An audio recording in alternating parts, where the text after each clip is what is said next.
Noyob tarozi. Bu haqiqat tarozisi deb qo'yiladi. Lekin bu necha yoshga kirgan? Necha yillik? Buni ashi haligi nimalik toshlari ham bor ichkarida, uni ko'rsataman. Endi qadah tarozi deydi, mana ilmag'i bor. Bu 360 yilga tarozi.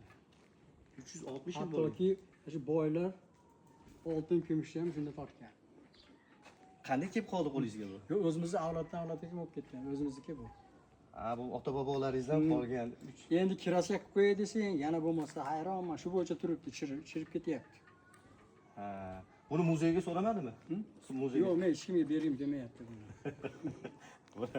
Nimaga deganda bir 5-6 avlod. Masalan, men nima qilaman? Biz Andijondan ko'chib kelgan ekanmiz.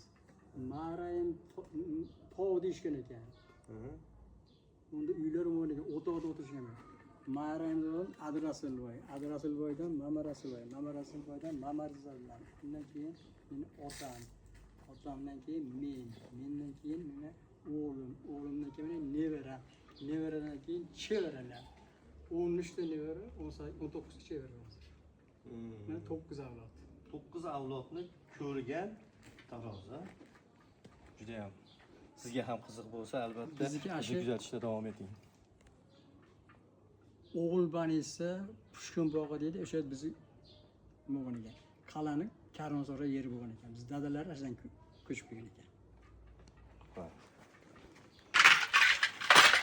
Rahmat.